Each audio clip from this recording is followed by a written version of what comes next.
So we've been talking about people that like to peel this stuff off, and I think that's like grandma, or like should have her alarm clock, and after 5 years, like it's still there. Yeah, like kind of like the protective plastic coating over the electronics. Yeah. Yeah, I saw a picture yesterday of this guy was talking on Reddit about his mom who had left the temporary screen protector on her phone for like months, and it was all hashed up, and then he peeled it off for her, and she was like mind blown.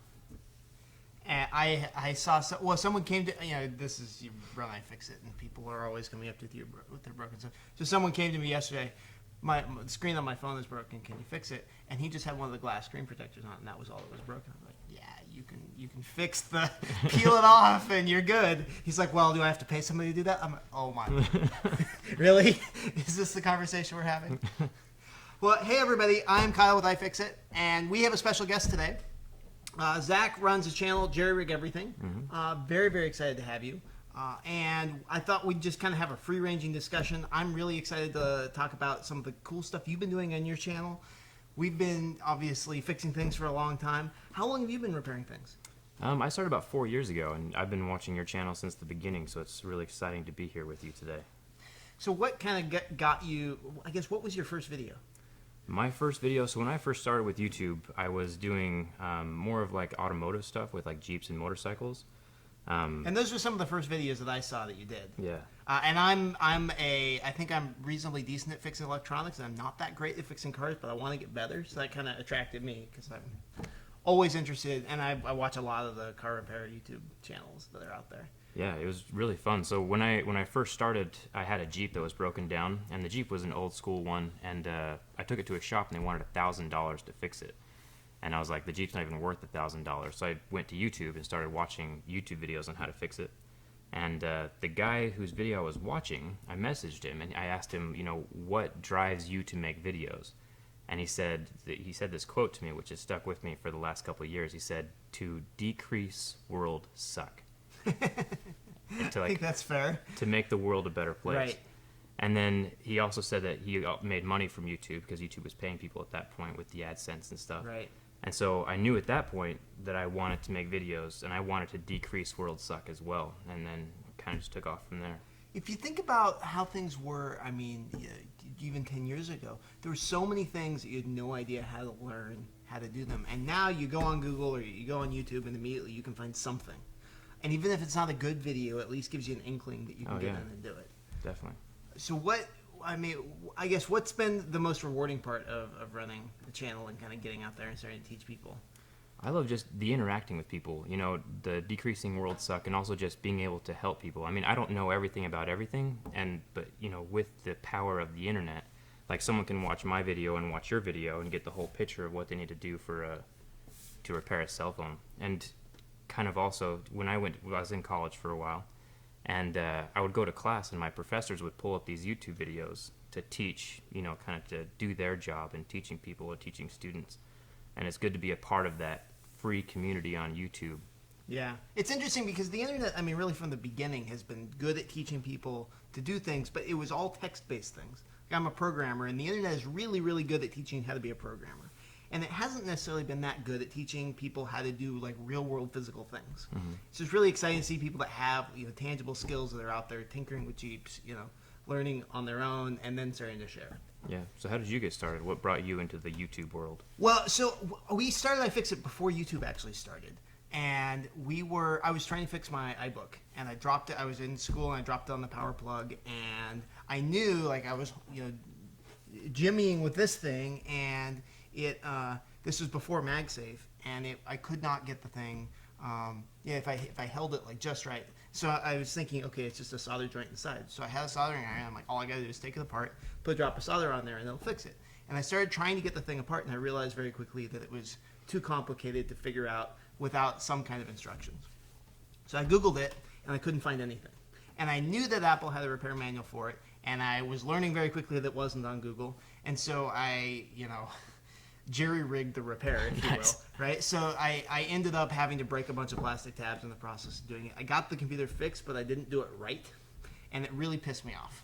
And so, like, why isn't that Apple repair manual online? And I did a bunch of research, and I learned that there had been a number of people that had put them online, and that they had gotten legal threats from Apple for sharing their repair information.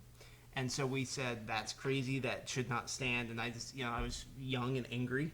And I said, all right, I'm just going to take it apart again. I'll take pictures so nobody else has to suffer through it. Yeah. And that's where we wrote our first step-by-step repair guide, put them online. They got popular, and we've been doing it ever since. And how many years ago was that? That was when I was at Cal Poly, so that was back in 2003. 2003. Yeah. Right. I was a freshman in college, and I was, in the dorms, broke my computer, and, had a little bit of extra time. But ever since then, it's been really exciting to see we're going from a place where like only the experts could do it. You had to be certified. To now, if you're willing to put in the time and you have resources, you can watch and learn from somebody else who's done it. You can get in and do things that you never could have possibly dreamed of before. Yeah. So I saw you have a pretty cool table or desk that you made yourself. Mm-hmm. So tell us about it. So I enjoy fixing electronics and stuff, and I started with Jeeps and motorcycles and stuff. So just fixing anything is just kind of what I enjoy doing. I do cell phones mostly because that's where the views come in for YouTube. But working with wood and building stuff has always been a passion of mine. So I went to Home Depot and got this door slab. It's a solid slab of wood. And I took a router and routed out, I got some broken slabs of granite, and I put the granite on top of the wood and then traced around it so I can get like a basic idea of how big the slab is. Routed out a hole and then put the granite, or like inlaid it, embedded it into the wood. And so it's a pretty nice looking desk. I mean, it's huge, which I love. Fits Had you done computer. any woodworking like that before? Yeah, different projects and stuff. Okay. Like I've framed houses and built picnic tables and things like that. So it's just something fun to do on the side. And cool. Is that kind of your background? Are you like what would you say your trade is? My trade. Well, I'm a YouTuber now. That's for sure. Yeah, I enjoy it. If I wasn't doing YouTube, I would probably be doing residential construction. With like drywall and framing houses and stuff like that. I really enjoy that. So I saw a Reddit thread the other day where a guy was really proud of his home remodel that he did himself, and he had removed a wall. And it was an interior load-bearing wall. Yep. And then, did you see this Yeah, thread? yeah. This is crazy, right? He's like, yeah, and I reinforced it. I put another 2x4 up as a header across the top. And there was all these contractors in the thread, right? And what were they all saying? They're like, oh, that was load-bearing. Your house is going to fall down. It was so crazy. And like, this was it was like a 12 or 14 foot span, right? And he's like, oh yeah, just delete. It's like... It's like Minecraft. I just deleted that. No big deal. Took out this important wall. Hopefully the house still stands up.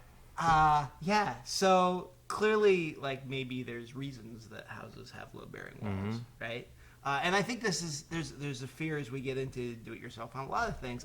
I mean, the first thing people say to me when they say, "Oh, you can take apart a phone," is, "Oh no, I couldn't possibly. I don't understand how it works." So we have this fear, and it's clearly justified because people can screw things up. So what do you think? Like, how do we get through that fear? I think the biggest thing is, and I've had multiple comments on this, is like once you've seen someone else do a project, it is so much easier to recreate the project yourself. And like literally, like I grew up playing with Legos my entire life, and all a cell phone and a computer really is just connecting different components together like Legos. And so once you know how everything fits and the basic safety of working with electronics, you can fix pretty much anything. It's all related. Yeah, so I've got, let's see. All right, so I have, this is an iPad. It's got this already has a bunch of pieces removed, right? But it's really amazing how, you think about a typical desktop PC, right? You have the case, and you've got the main board, and then a whole bunch of stuff that plugs into it, right? You've got, an optical drive, and it really is just like Legos, right? It's just plug and play. And then you get into something like an iPad, and you say, oh, well, that must be completely different. And it's really not, right? Yeah. I've got a camera here and a cable that goes to the main board. You've got the battery with a connector. We've got all the antenna. Like you've got the central hub and everything plugs into it. Yeah, and it's literally just a plug. Like each of these little connections right here are little plugs that you just tap into the main board. It's pretty simple. So one of the things that you've done on your channel that's gotten a lot of traffic and driven a lot of interest is you keep getting these phones and bending them. Yeah. So I remember when the original Bendgate thing kind of happened. I'm trying to remember the genesis. Like people were fiddling with it, and then somebody was like, "I'm just gonna reef on it," and that was with the iPhone 6, right? Yeah. That's when it first started. And so there was a weak point, right by the audio volume buttons, right? Yeah, so there's if you take the iPhone and hold it up, I don't know if we have any iPhones here right now, but right between the power button and the volume buttons. Well, give me an iPhone 6 over there. There we go. Here, let's bend her phone. There we go. I'll show you how it bends right now. Just kidding. This one's probably important. She's all nervous. All right, so yeah, from the volume buttons and the power button right here, there's like a little line across the back, and that's where it's like it's not like incredibly weak, but it's weak enough that the phone will bend. And as we know with electronics, they're not really meant to be bent. And it's also right above the battery line, so the battery helps give like rigidity to the phone, but the iPhone 6 is weak right along that top point. And I think it was Unbox Therapy that did the first. He was the original, So now, I mean, we started with the iPhone. Of course, Apple gets way more attention maybe sometimes than they deserve. And in this case, they got a lot of flack for their phone bending. How bendable is the iPhone, the original iPhone 6 with that problem compared to other phones that you've seen? So the iPhone 6, I have tried bending one of those phones, and it's actually a lot stronger than several other phones that I've tried to bend in the recent past. Okay. So you brought a couple phones. So show me one of these phones. I have. So the first phone that I tried bending was this black Nexus 6P. So this is a Huawei device. Mm-hmm. Google branded Huawei device, and we've done our repairability analysis on this phone, and it didn't do very good. Yeah. Okay. It's not a super easy But so, phone. meaning if it got a low repairability score, it means that the whole thing is glued together. It means that they cheated on a lot of design techniques that could have made it more repairable. And the argument that the manufacturers make, and this is when I sit down in standards meetings and we're negotiating with manufacturers, and I'm saying you should make it easy to remove the battery. They say no, we have to glue the battery, we have to glue the whole thing together because it will make it more durable. So that's their argument. So show me what that got Huawei, right? I mean, what did the Nexus 6P get? Let me see. I'm going to pull up our teardown and see, because it, when we give things a low repairability score, it means that we generally suffered for a while. Trying to get it open. Yeah. Okay. So we gave it a 2 out of 10. So this is a very, very hard to repair phone. In order to get it apart, like we had to heat it up, all kinds of prying, and because of the lenses on the back, it's hard to get off, and then this bottom plastic. Hard to get off, and then but then the battery's glued in. Getting all the way through. I mean, it was not a fun phone to take apart. Yeah. So if we're giving it a 2, that means that we spent hours probably trying to get the thing apart. You managed to get it open much faster than that. Yeah, it took me probably a couple seconds to get this open. The biggest thing is that when this phone is being assembled, and like some people say, like, oh, you're just not supposed to bend phones, but cell phones are the most abused pieces of technology on the planet. Like accidents happen to cell phones more often than anything else. Hyro's cracked iPhone here. Yeah. Even here at iFixit, we have some cracked phones. And what's the deal here, Hyro? What? Have you no pride? Come on, man. Our camera guy's phone is broken, and he works at iFixit. We're gonna make you fix this later today. Yeah. So let's go back to the Nexus 6P really quick. So the reason this phone bends so terribly is because this mid frame right here, the frame itself is made of metal, which is that's really good to be made of metal. Like it's durable. It's more durable than plastic is. But they connected the metal with these little tiny plastic dovetail joints, and then they screwed the back panel into the plastic, and there was nothing supporting the two. So, if you ever sit on this phone, there's a good chance that it'll break.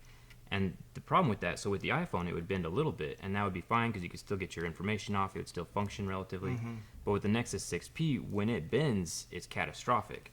Are you actually snapping the main board? What is the...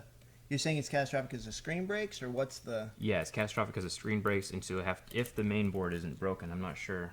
I have a second one here. We can check that out. So I think the main board is probably fine because it's in the upper half of the device. Yeah, so the way they constructed it, you've got the bottom is this is all the battery, and this is the board here, and it's the intersection between them, right? So if they ran the battery lengthwise, the battery would provide that reinforcement. Yeah. You wouldn't have this kind of flaw point. Okay. And so the only way of getting your information off of this completely destroyed phone is taking the motherboard out and putting it in a new device. So it's not completely, your information might be salvageable, but the phone itself is catastrophically just gone. And so I really don't like this phone. It's not my favorite either. And it's interesting. Well, I think it was either Bone over at The Verge had posted, and he had a Nexus 6P, and he was trying to swap it straight across for a 5X. And he had been posting on Twitter like, please, I have a 6P, like it's worth $100 more than a 5X. Will anybody trade me? And no one wanted his 6P.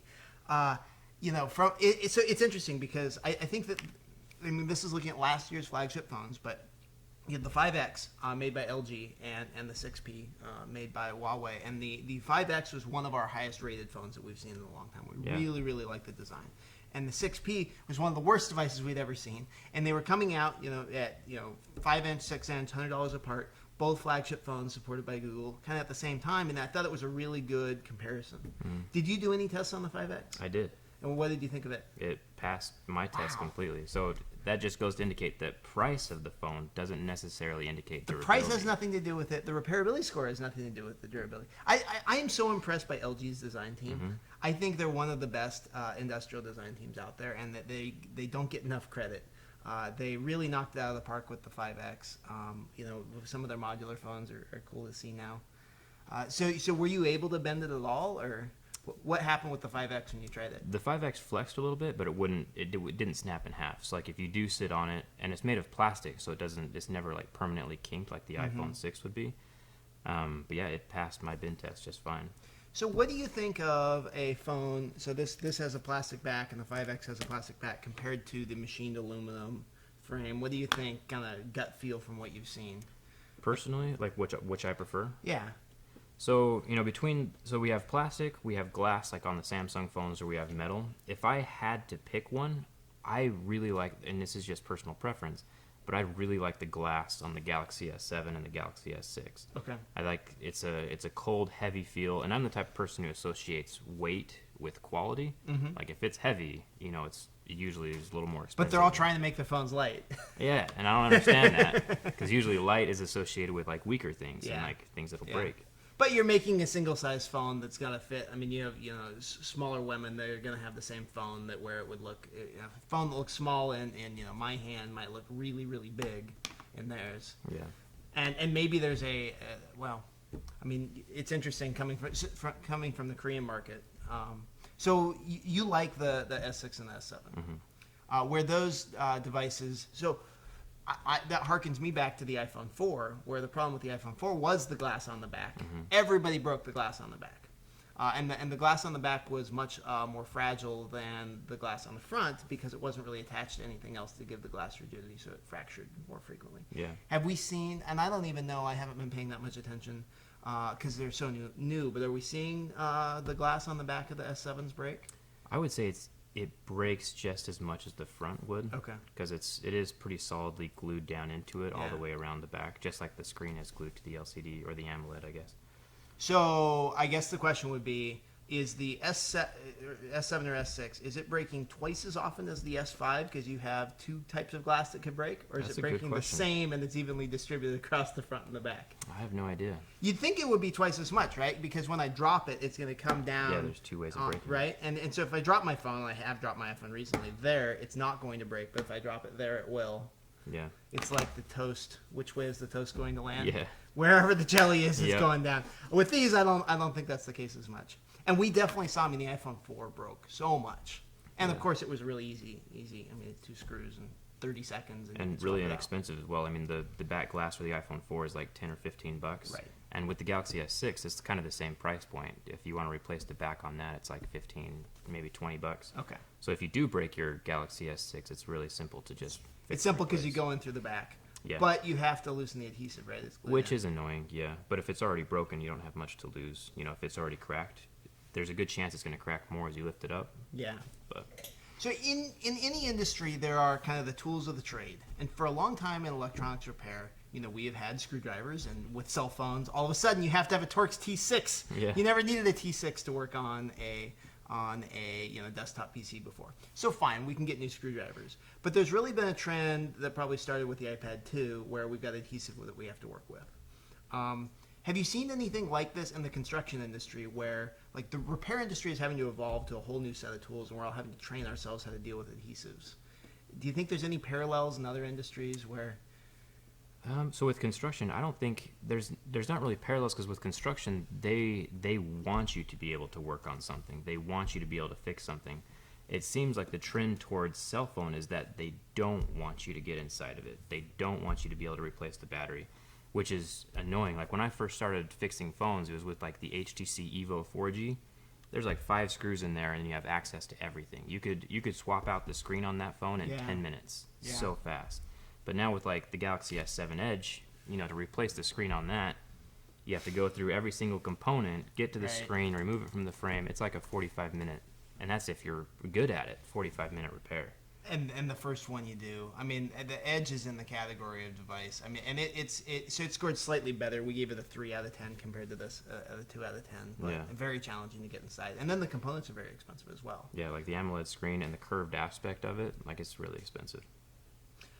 So, yeah, there's a lot of industries. Car repair is the same thing. They design the car to be able to be repaired. Mm-hmm. But we're not seeing that in electronics. And so it's interesting because the products are not designed to be repaired. The manufacturers are not providing parts or repair information. And this is pretty much the case across all cell phone manufacturers. Not the case with tablets, but with cell phones, that's the case.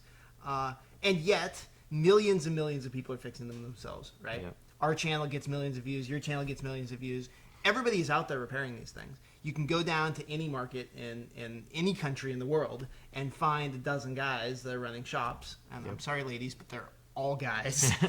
There's a few ladies. I did. There. Okay, I was in Rio 2 weeks ago, and I saw out of 100 repair shop stands, there was one run by a woman, which was exciting. And all of the wholesale part suppliers, they were all run by women. But the guys that were the shops that were fixing things were mostly guys. All right, so you've got people that are figuring out how to repair these things at mass scale. It's like the manufacturers have their eyes shut and they're pretending like it doesn't exist. Yeah. But of course, it's a huge factor. I mean, Apple's making maybe $1 billion a year repairing iPhones, but everybody else in the market, if you add it up, is making vastly more than that. So you have a billions of dollar industry that the manufacturers are saying, no, it doesn't exist. And of course, we're over here and we're like, hey, let's swap tips and figure out how to repair these things. And this is fascinating because it's this completely organically grown ecosystem.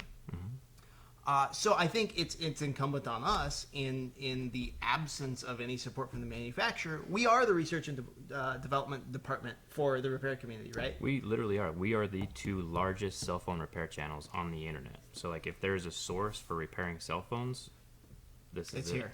So let's talk about some things that we've learned, and let's see if we can maybe advance the state of knowledge a little bit further in this conversation. So with the iPads, like one of the major challenges here is getting the glass off. So I've got an iPad that was shattered and we removed the board, but we of course have the classic situation where you've got adhesive all the way around the edge.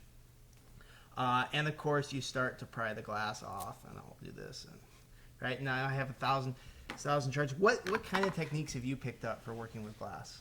So just a little bit of background. So normally when the glass, like on a cell phone, the glass is adhered to the LCD or like the display panel. Yeah. With the iPads, it's a little bit different. So the glass, and correct me if I'm wrong, but the glass is only adhered around the outside edge. It's not adhered to the LCD. So like when you pull off the glass, the LCD comes off in a separate component. But the only problem is, like you were explaining, is that the glass is around this edge. Right, so the glass is cracked in the center, generally comes off in large sheets so you can get it off. And that's what's happened here, right, is we've got all of the glass has been removed except the parts that were glued down, and we've got little bits of glass all around the edge. Yeah, so in the past, the only way I've done it is just use a heat gun and get it up, to a pretty hot temperature, like almost 100 degrees Celsius, 80 or 90 maybe, mm-hmm. and then just making sure the adhesive is soft enough that it releases the glass without it exploding and putting glass all up into your face. It's interesting because across all of the repairs on iFixit, we don't generally recommend that people wear safety glasses in order to swap the battery in their iPhone or something. Yeah. However, I think one of the most commonly recommended additions is when you're working on iPad glass to wear safety glasses. Yeah. And I think, I was sitting across the table negotiating one of the right to repair laws that we're working on. And there was a representative from Apple on the other side of the table, and there was a state legislator. And Apple was saying, hey, people shouldn't work on their devices because they'll hurt themselves. And I was saying, hey, the people that are hurting themselves with these phones are doing it because you have a flawed device design. right? You're designing these things with glass. Like most of the people that hurt themselves with their phones are people using an iPhone with cracked glass like this, right, and cutting their fingers. It seems crazy to me that we are building the devices that we carry and fling around the world, and we're playing Pokemon Go and walking off cliffs with or whatever, right? And they're made out of glass. It sure be nice if we could stop making things out of glass and pick a better material. Yeah. Have you played around with any of the plastic phones, like the Droid Turbo 2 or the Galaxy S7 Active? I haven't. Do you guys know if anybody around here has? Yeah. So I've talked about it, but we haven't actually gotten one. Did you get one? So I've played around with both of those phones, and both of those phones are made of plastic. The only thing with that is it's a trade-off, because the glass does crack and shatter, and you're going to get little bits of glass everywhere. But the plastic, while it doesn't shatter, is softer than glass, so you're much more likely to scratch it or indent it. Like if a plastic screen presses up against like something else in your pocket, like a coin or maybe like a pocket knife that you have in your pocket, it's gonna leave a little divot in the softer plastic.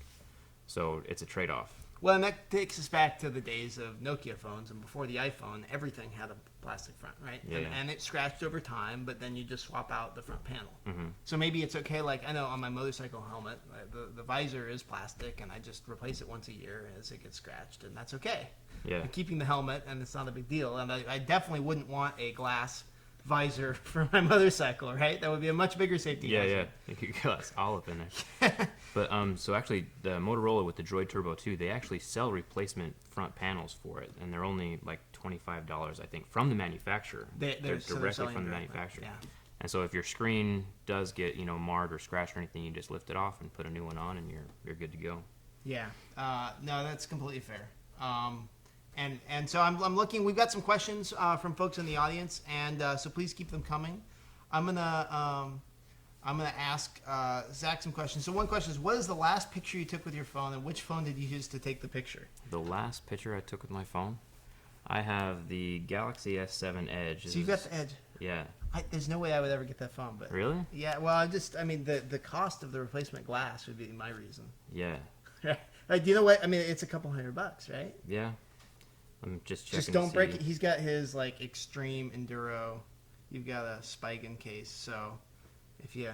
Yeah. But you said you like big bulky things. So I do, and I normally prefer OtterBox cases, but since I switch phones so often, the Spigen is a little bit cheaper. All right. So what's the last picture you took? The last picture I took was this one right here, which is the airplane flaps. I just got off the airplane. Yeah, it's a cool picture. And just seeing hardware at work is pretty fun for me. That's the Embraer jets that you flew American Air in here. Yeah. Mm-hmm. Yeah, that's a new jet. They're proud of it. I think they're flying the latest Embraers, and those are made in Brazil. Really? Yeah. We learn something every day. So do you heat this? Yeah, so that's part of my durability test. He's got, I don't know if you can see it, but he's got very much a heat, a burn mark. Burn mark on the, and that's on the, that's crazy that you can see it when it's off. All right, so what did you do to it? So part of my durability test, and it's just for fun. I mean, there's really no logical aspect to it, but I take a lighter and see how long the LCD can last under the extreme heat of the lighter. And so some phones, they'll just turn black and then turn back on again later, like after the pixels recover. But the Nexus 6P does not, and the Galaxy S7 does not recover. So, but since I switch phones so often, I'm just dealing with the little burn mark on the screen. Yeah. And it's not too big of a deal. I've asked the manufacturers, and I've asked the adhesive, the folks that sell the adhesive to Apple and others, like, why don't you make an adhesive that melts at a lower temperature so that it would be easier to repair these things? So maybe you could use a hairdryer instead of a heat gun. Yeah. And they say that the reason is they have to design the phones to like be in a car in Arizona. If people leave your phone in the car and not fall apart. Yeah. So that's why it's the 100 Celsius or something, extremely high heat. So it seems like the OLEDs are more sensitive to extreme heat. Yeah, and so I don't think it's the actual like display. I think this has something to do with the polarizer in it. The polarizer gets damaged instead of the actual LCD panel. Because the LCD is totally fine. Yeah, because like you could see, the LCD is working great underneath. Interesting. But it's just well, we could pull apart the layers of the display and figure it out. Just not on my phone. It's amazing. There's something like, I mean, it depends on every display is different, but there's about 11 layers in between the LED and the glass, and the quality of those varies a lot. Mm-hmm. And that's something where when you go to a lower cost phone, if they're looking to shave pennies at manufacturing, they tend to go with lower end filters. And I mean, there's a lot of optical magic that happens between the LED, and it really amplifies the brightness. So that's when you're doing a brightness test of some of the cheaper phones, you'll see they don't look near as good and they're not nearly as easy to use in daylight. Yeah. Also, with some of the cheaper phones, they'll combine layers like the digitizer layer and the glass layer. Mm-hmm. And the only problem with doing cost-saving, tricks like that is that if you crack the glass and the glass is the digitizer, it's going to stop working. Right. So, like with the Samsungs, having a glass layer and the digitizer underneath it, if the glass breaks, the digitizer is still fine. So it's... What's a phone that combine? I mean, has them more integrated. So like the Umi Superphone has the integrated layers. Okay. And so when I accidentally cracked that one, the bottom half stopped working because of the digitizer. Where like I've got high-res iPhone here, and Yep. it completely works fine, even though the glass is cracked. Interesting. So people want to know what this is Jacob. Which phone do you think is the best camera interface and picture quality? So I do camera tests on my channel as well. Okay. So I compare side by side like the iPhone and the Samsungs. Mm-hmm. And after testing like the LG G5, the Samsungs and the iPhones and the Nexus 6P, Samsung always comes out on top in my mind.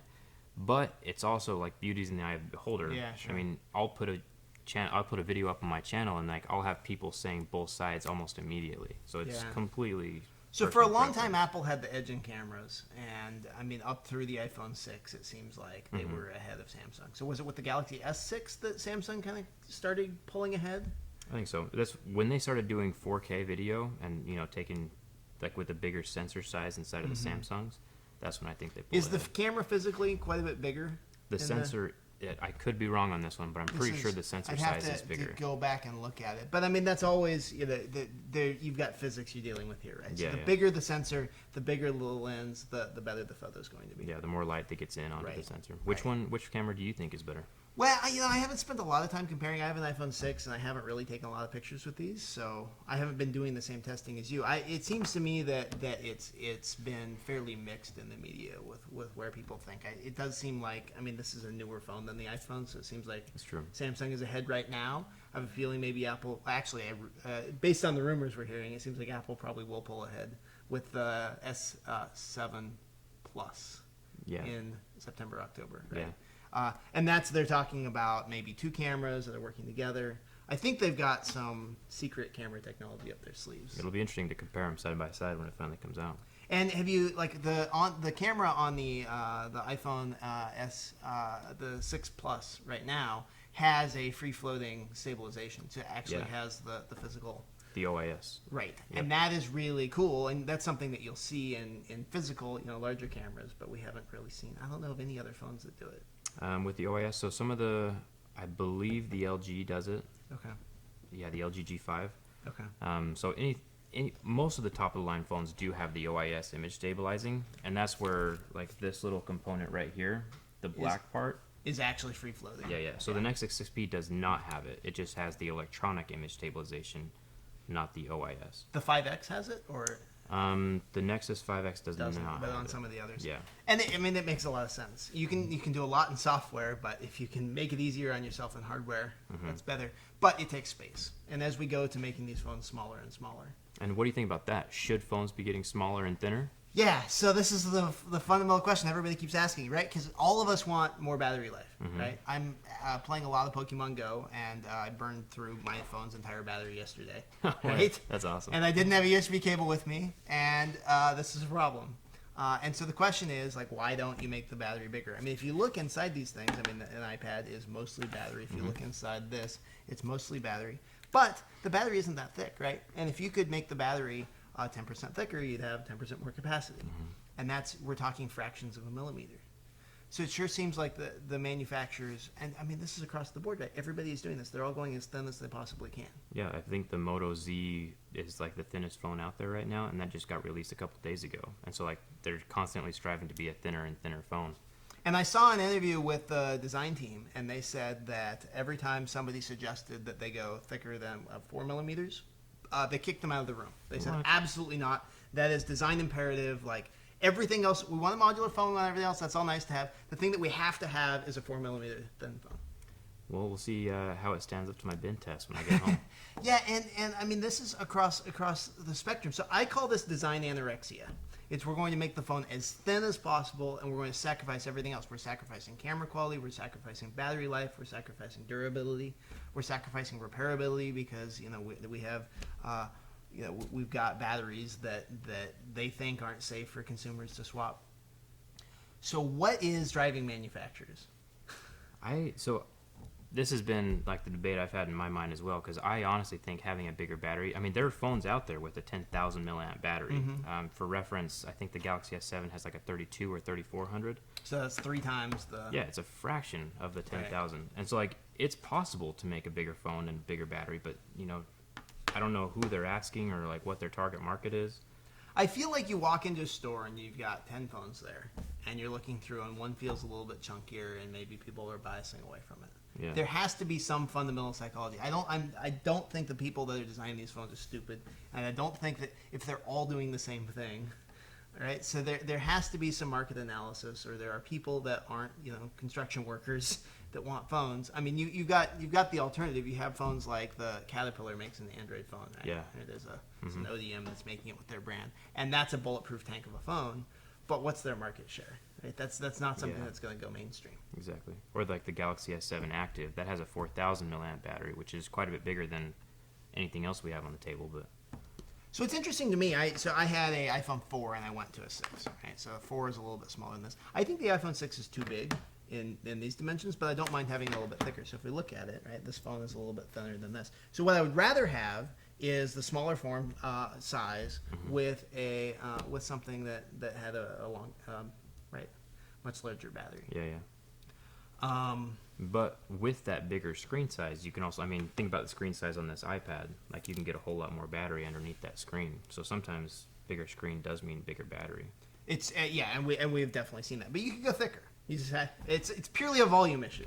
And you can make these batteries, you can almost you can make the battery in any shape you want. We're seeing this with the MacBook. Apple's got the crazy terraced battery. So it's purely an interior volume issue. And as the electronics get smaller, there's more room for the battery.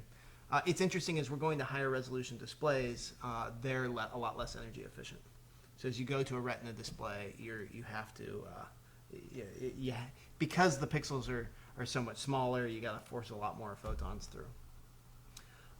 Interesting. Well, I think I don't know what we can do to try to get the message across. It's almost like you need some consumer marketing research to come out that shows that people want. Maybe Pokemon Go is going to change things. I bet. We're seeing across the board, everybody is saying, "Hey, my battery was acceptable until I was walking around." And right, you want to hatch an egg?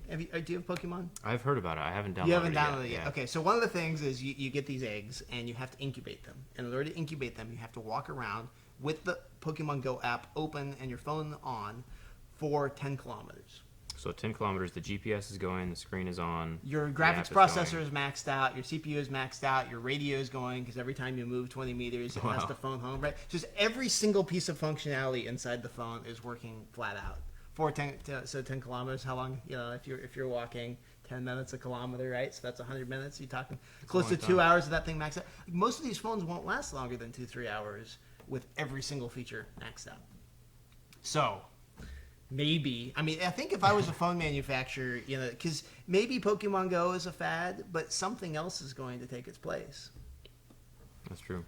I think if I was a manufacturer, or somebody like Samsung that has 100 phones on the market, like, fine, don't make your flagship this way, but at least make a couple phones and give us an option with a... Yeah, I don't think there is a phone right now that claims, best, out of like the mainstream, LG, Samsung, and iPhone. They don't have a line that's like for battery life. Yeah. I think if someone came out with one of those, it would hit a large chunk of the target market. So the alternative, given, so I guess the question, what is the advice to someone who has something like an S7 Edge and they're going to, right? So they're going to burn through the battery. Like, I'm going to discharge my battery every single day, which means that after a year, I've put close to 400 cycles on the battery. Mm-hmm. So what advice would you give normal folks? If the rest of us are like, well, I don't have a choice. I have a phone that has a battery that's too small, so I'm going through a lot of cycles on that phone. So for someone, what advice would I give Well, them? so you're either going to have to replace the phone every year, right? Which is True. what the manufacturer would want you to do, Uh-huh. right? It's That's where they make their disposable. money, yeah. Right. Or, what do we got to do next? We got to start teaching people how to swap batteries. Exactly. So this is where you start to get into, well, if you can't buy a phone with a bigger battery, maybe we should be buying phones with more readily swappable batteries. Yeah. So tell me, how do you swap the battery in the S7 Edge? So with the S7 Edge, which is actually pretty difficult because the glass has this little curvature on the back of it. Mm-hmm. So you can't just take a pry tool and slide it all around the edge. I have taken this phone apart. I can see some of the marks where you got exactly. Yeah, it's not like 100%. Once you've taken this phone apart, you'll be able to tell it's been opened. But I start with a metal pry tool here, and then I can use like a plastic playing card, just like a poker card, and slide it around this edge of the curve, and that way it doesn't crack the glass with the metal underneath it. And then once this is off, you can take off the mid frame because there's some screws, and then after that you get to where the battery's at. So I mean, all in all, a professional trained person can probably do it in about 30 minutes, 45 minutes. The first time you do it, it'll take an hour, hour and a half. Yeah. Very careful. And you're probably going to crack this back piece. So maybe that's okay if you plan on doing that. You just buy the back piece. As you were saying, they're not that expensive with the battery. Yeah, so like with the battery and the back piece, you're probably looking at like 40 or 50 bucks. Okay. And then do it yourself, maybe. But that's a heck of a lot, too, right? That's a $700 phone. Yeah. So it's way less expensive than buying a new phone. And an hour of your time, and you get to learn something in the process. We see that with the original iPad. The only way to get in was to break some of the tabs around the edge of it. It was a much better design than this. And that was fine because just any part that you bought, you just got these 20-cent clips. And with this iPad, there's a cable that you always cut when you're opening it. So we just say, buy the new cable, and if you're going to get in, cut the cable, it's okay. It's the Wi-Fi. Is it the Wi-Fi or the power button that always It's gets the cut? Wi-Fi, Yeah. So if you do something like this, Molo wants to know, when you tear down a waterproof phone like the S7, are you compromising the waterproofing in the process? Yes. So it's very, very important to remember that Samsung does not claim that the phone is waterproof. They always say that it's water resistant because there is a big difference in the vocabulary there. But with that water resistance, once the adhesive has been penetrated, also if you drop your phone even once, and the metal frame gets a little bend or like a kink in it, that also compromises the water resistance of the phone. I made a video actually that shows exactly how the phone is water resistant, showing all the little rubber seals and how it keeps the water out of this little speaker on the bottom. But yeah, to answer your question, once it's been opened, do not trust it to be water resistant at all anymore. And you can try, but you're talking very subtle gaskets around there, and then you are going to end up gluing it back together, but it's challenging. Yeah. And it just comes down to a tolerance issue. So, you can put it in I guess you can put it in the water resistant case. But, the thing is, you've got a phone, and they're selling it, and it has a battery that can last 400 charge cycles, right? So you're playing Pokemon Go, so after a year and a half, you need to get a new battery. At that point, you've probably dropped the phone a couple times anyway. There's really no option. I don't even think mailing it into them and having them do a battery service. I don't know if you could trust the waterproofing after that either. And a local repair shop isn't really going to have that ability either. So it's really a phone. Maybe you can benefit from that for a little while. But unless you designed it like Rolex designs their watches, where they're gaskets that are designed to be serviced, you can, repair shop, or you or I, if we were servicing a Rolex, absolutely could maintain the waterproofing, but because it was designed from the get-go. And it's generally designed without adhesives. Yeah. Right? The adhesives you have to completely scrape off, and then you have to put it back on there. But that's a great question, Molo. Yeah. Another question from Mustafa. What do you expect from the next Nexus in terms of durability? Well, I don't think Huawei is going to be making it. That's for sure. I heard rumors that HTC. Not. Yeah. I heard HTC might be making it. Have you heard anything about the new Nexus? I haven't. I haven't seen any rumors. It'll be interesting for sure. See what happens with that. I hope LG gets it. That would be good. They've done such a good job. Let's see. Looking through for other questions. So, has there been a phone that you couldn't bend? Yeah. So I've done close to 30 durability tests on 30 different phones, and only 4 of the phones have broken catastrophically. So most phones are very, very durable. Well, most phones are durable, and only 4 phones suck at being durable. So what changes did you see? We talked about this in our teardown, but what changes did you see Apple did in the iPhone 6s compared to the 6 to improve the durability? The main thing is they made the aluminum on the back a little bit thicker. So remember I said that the phone didn't bend catastrophically, it just bent a little bit, enough that you could see a visible kink in the phone. So with that thicker aluminum and the better quality aluminum, they were able to stop that from happening. One of the major problems that we've seen, and is this a 6 or a 6S? All right, so with the 6s, even if it doesn't bend to a point where you can notice it, we're seeing this plague of the Touch IC sensor stopping to work on the iPhone 6. And that is a result of the right there, so right at the bend point with all the phones, is the Touch IC sensor. Or Touch IC, there's a microcontroller. So there's a BGA chip. So it's one of those square postage-sized chips with a whole bunch of solder balls underneath. And in the process of using the phone and it flexing every day, it's starting to crack some of those solder balls. Yeah. And the phone will stop working, and then if you bend it back the other direction, it will start working a little bit, and then kind of gradually over time, it fries that chip. And so a lot of our friends, Jessa and Lewis, in the repair community have been figuring out how to do IC swaps. And that's a problem because most girls I know, most girls have iPhones at this point, they do keep it in their back pocket. And so it's having it in your back pocket in this constant flex. Yeah.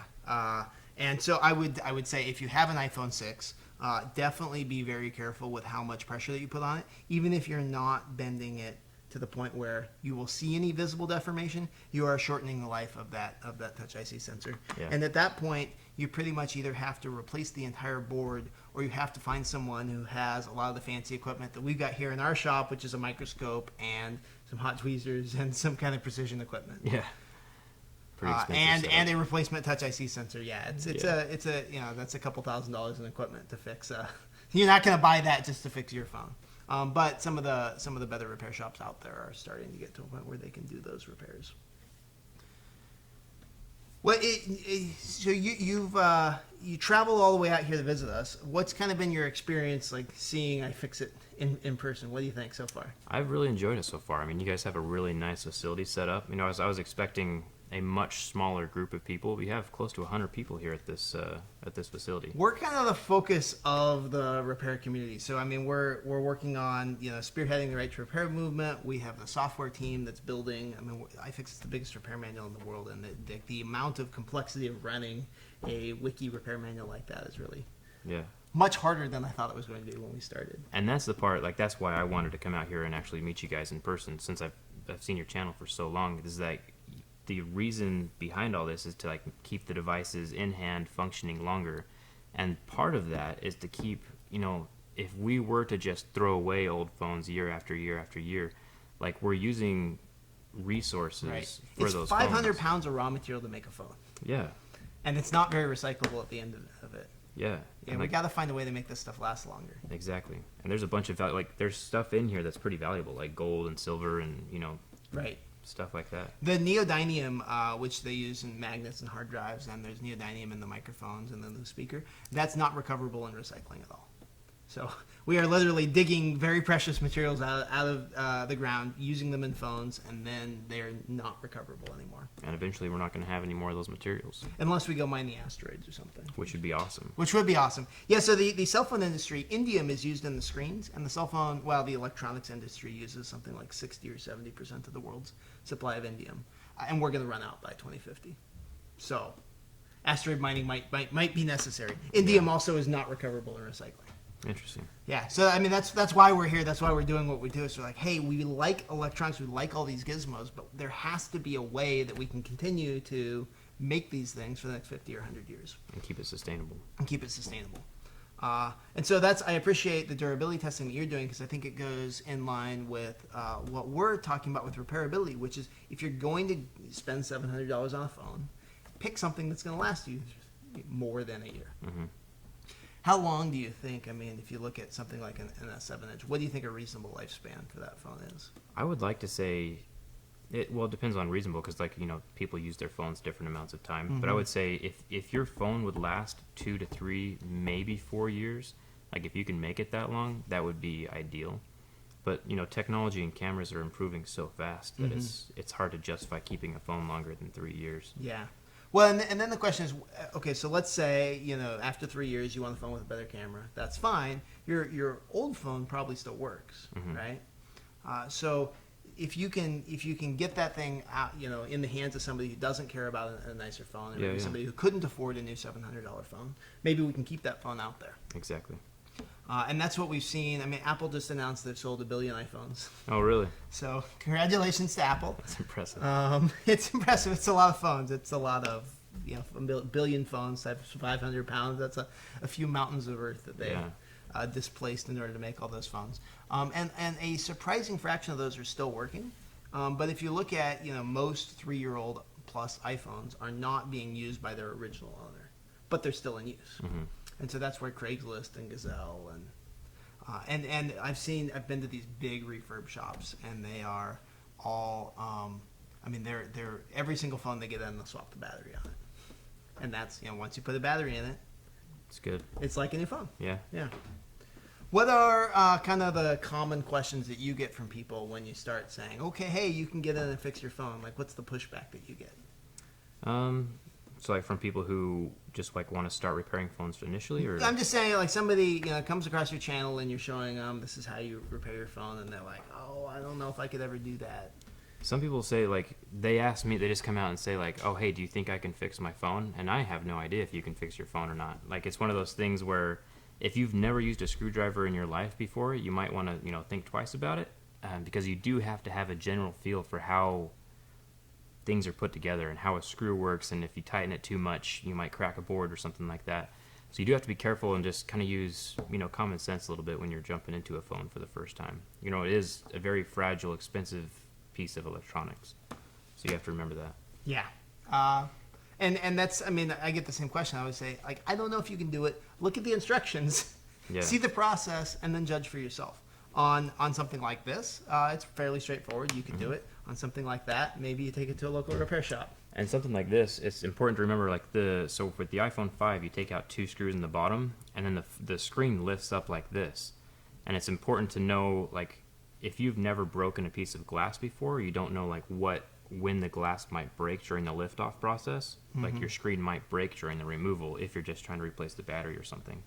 So just using common sense and knowing that glass might break during the liftoff, you'll know how to protect against that. Right. So earlier, the IT Handyman posted on the channel and said, hey, the right to repair bill that was being proposed got shot down. It didn't pass. Have you been following the right to repair? A little bit. I've heard a little bit here and there. So the bill, there were bills introduced in 4 states. One of them, that kind of went the farthest, was in New York. A whole bunch of you, probably a lot of you that are watching, sent letters to your legislators. We had over 25,000 letters sent to legislators saying, please, we need the right to repair. So the idea is that, like, you can't get this glass from Apple, right? They won't sell it to you. And that's the case with most manufacturers, Yeah. right? Are there any manufacturers that are selling parts direct to consumers? No, not as in far the as cell like phone world. components, yeah. Which is crazy, because with PC laptops, you can go to HP and buy a new display for your HP laptop. But for some reason in the cell phone world, none of the companies are doing this. And this is a case where, like, we can't say, go and buy the cell phone from Dell because they make repair parts available, because Dell isn't making phones and no one is making parts available. So there isn't an opportunity for consumers to get involved. So this is where it's time for legislation. And there is existing legislation in the automotive world. Have you heard about any of the auto right to repair laws? I haven't looked into that yet. So the most recent one was passed in Massachusetts in 2012. And they asked people, and put on the ballot, they said, do you want to be able to take your car to a local mechanic to get it fixed? 86% of the people in Massachusetts said yes, and right to repair swept through. And what it's doing is it's saying that the independent shops can buy parts directly from Ford and GM. Yeah. And that's what the right to repair law would do. And if it passed in New York, it would probably effectively pass it for the entire country. So the bill got shot down. What's next? And the answer is, I'm going to the National Legislative Council in a couple weeks, and we're going to be talking with legislators. We're going to be getting the bill introduced in more and more states. It was introduced in 4 states last year. It'd be great to see it introduced in more. Every single time the bill gets introduced in a state, like Nebraska introduced the bill, and so Apple flies into Nebraska and hires the most expensive lobbyist in town and pulls every dirty trick they possibly can to stop the bill. So Politics is dirty. There's a lot of forces against us. And the only way that we're going to be able to win is by making this a bigger and bigger, more mainstream issue, bringing so much public attention to bear that they can't hide in the shadows anymore. Yeah. And I'm pretty optimistic that we're going to get something done in the next couple of years, but we have to make this something that everybody cares about, and we have to, I mean, every state, if we could, it would be great to get every single state out there introducing right to repair legislation. Like, at some point, the balance is going to tip, and something is going to happen. We have this with electronics recycling laws now. There are 26 states that have laws that require manufacturers fund electronics recycling, because there's this big issue with the CRT TVs where they were too expensive to recycle. They cost more money to recycle than you got out of them. And so somebody had to pay for it, and the manufacturers were the ones making the money on it. So once the first law passed, very quickly, 25 more states jumped on board. I think we'll see that kind of thing happen with right to repair. I think so as well. So what do you think, I mean, as you see the landscape, I mean, YouTube, like our channels have kind of filled the void of the manufacturers, right? I mean, if they were publishing repair manuals, maybe we wouldn't have the opportunity to do what we're doing. Where do you see, I mean, let's say magically all the cell phone manufacturers release their repair information. Like, where would we go next with our channels? I think it's still important because, like we mentioned at the very beginning, it's once you've seen a project done or once you've seen the repair done by someone, it's so much easier to do it yourself. So even if, you know, Apple started telling people how to fix their phones, like having a video from a third party like us showing the process would be very beneficial to everybody. So I was talking with someone yesterday who had worked at an Apple certified technician. Do you know about GSX? Yep. Okay. So what have you heard about GSX and Apple's repair information? I've just heard that Apple has their own certificate, like they have their own. Right. They've got internal programs and certifications, and if you're an Apple genius, you're going to go through the training and get certified. I don't even know what GSX stands for. Yeah. But so GSX is their internal knowledge base, and they've got their repair information. And when I talk with technicians or when I talk with Apple geniuses and I say, hey, what's better, the Apple internal repair manual that was created with all the engineering documentation or the iFixit manual, they say it's about 50-50. Yeah. Like half the time Apple's is better, half the time ours is better. And so I'm always trying to figure out, like, what do they know that we don't, right? Because we have to start from scratch. You get a phone. What's your thought process? You get a new phone and you're pulling it apart and you have no idea what's inside. Yeah, and I think that's beneficial. Like, it's when you've done something, when you've taken something apart from scratch, having no idea how to take it apart, you're able to teach someone easier because you've been there, you've done that. Right. Apple, they know what's inside of it, and they're trying to retroactively create like this plan for their own employees. They're not doing it for the general public, but they don't. They haven't been there. They don't know what's not having that knowledge. Well, a lot of times you got an engineer that says this is the way to do it, and those of us who practically look at that and say we're not going to take all of those parts out. Like there are shortcuts, right? We don't have to remove everything to get the headphone jack. We can just get a couple of other things out of the way. And all of us are kind of learning from each other, right? Mm-hmm. So we post a repair procedure, you look at ours and say, oh, well, that's great, except you did some extra steps here, so you shaved those off in your tutorial, and then we learn from you. And this is how the repair community evolves. Mm-hmm. So that's, we collectively, everyone on YouTube and on iFixit and elsewhere on the internet, we are the research and development department. And if you have the new Nexus 8, right?